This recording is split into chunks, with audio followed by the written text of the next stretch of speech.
Adolf Hitler 12 वर्ष तक Germany का शासक रहा। उसके शासनकाल की परिणति द्वितीय विश्व युद्ध में हुई, जिसमें लाखों लोग मारे गए। यही कारण है कि आज तक के इतिहास में उसकी गणना सबसे घृणित दुष्ट व्यक्तियों में की जाती है। उसे शुरू से ही कला में बहुत दिलचस्पी थी और वो एक वास्तुकार बनने के ख्वाब देखा करता था। युवा एडोल्फ हिटलर ने इस तरह अनेक वर्ष वियना में बिताए। 16 साल की उम्र में स्कूल छोड़ने के बाद उसने स्थानीय लोगों और पर्यटकों को चित्रित पोस्ट कार्ड बेचकर अपना गुजारा किया।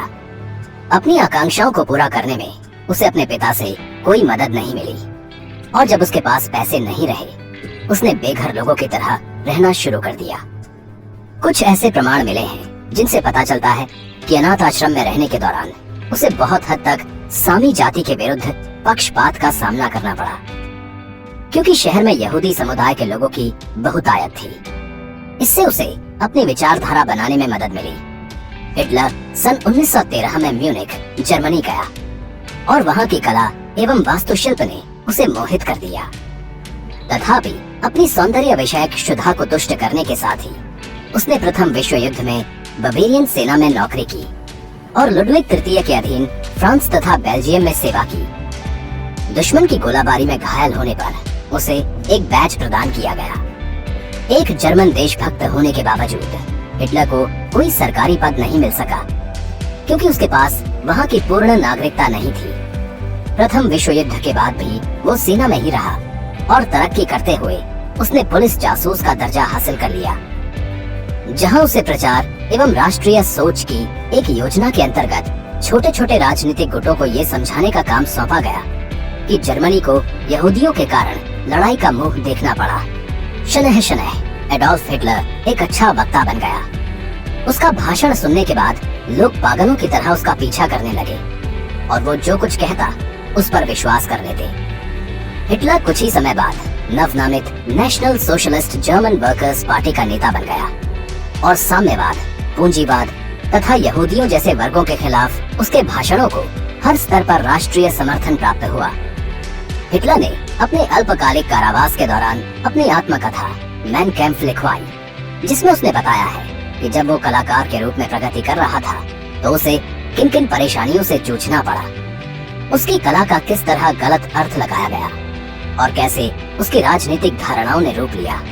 इसके प्रकाशन से हिटलर को लाखों की कमाई हुई और दूसरे विश्व युद्ध तक तो जर्मनी में इसका पढ़ना लाजमी हो गया। संयुक्त राज्य अमेरिका और विश्व के अन्य भागों में आई महामंदी के कारण जर्मनी भी आर्थिक कठिनाइयों के घेरे में आ गया। हिटलर ने निम्न और मध्य वर्गों के बीच की दूरी को मिटाकर उन्हें एक ही स्तर पर लाने में पर्याप्त सफलता पाई, क्योंकि उसे आशा थी कि ऐसा करके वो जर्मनी को उसका पिछला गौरव वापस दिला सकेगा। उसकी पार्टी ने उसे एक पद सौंप दिया जिससे कि उसे जर्मन नागरिकता मिल जाए। फिर उसने अध्यक्ष पद के लिए चुनाव लड़ा। हिटलर को चांसलर यानी कि शासनाध्यक्ष के रूप में शपथ दिलाई गई और उसकी नाजी पार्टी ने बहुत से सरकारी कार्यालयों पर तत्काल कब्जा जमा लिया।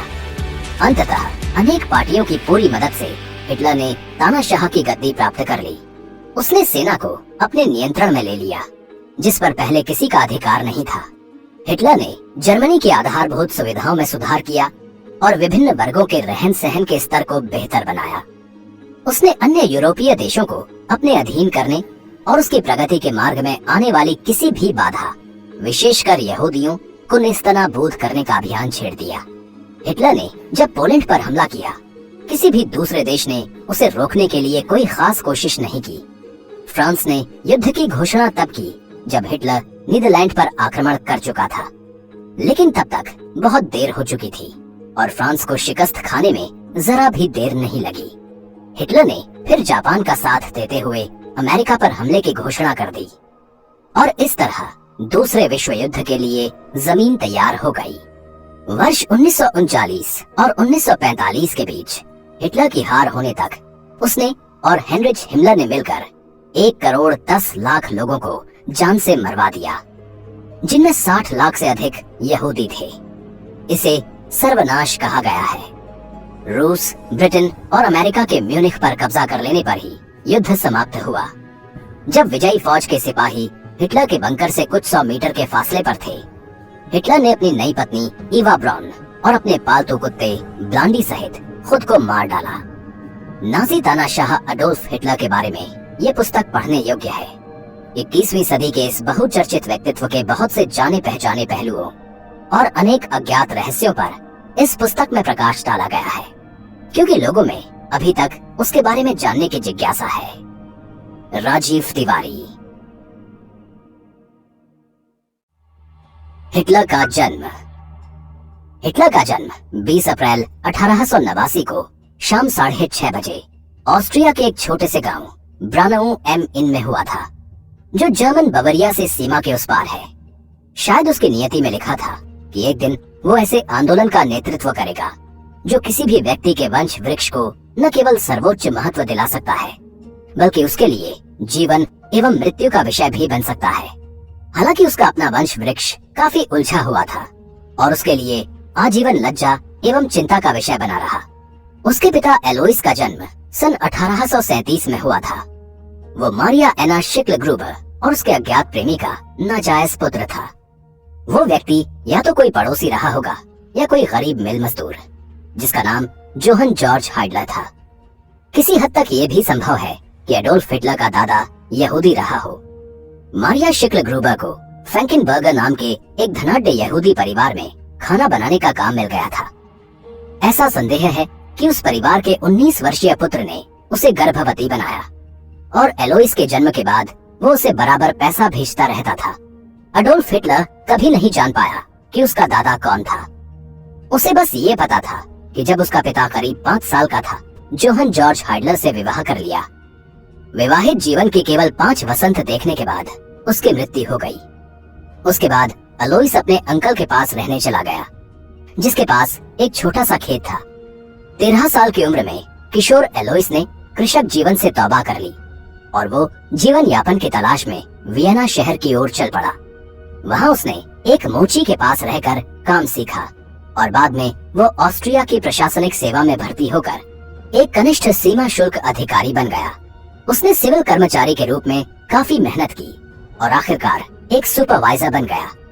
वर्ष 1875 तक उसने वरिष्ठ सहायक निरीक्षक का दर्जा हासिल कर लिया था, जो अल्प औपचारिक शिक्षा प्राप्त एक गरीब किसान युवक के लिए बड़ी उपलब्धि थी।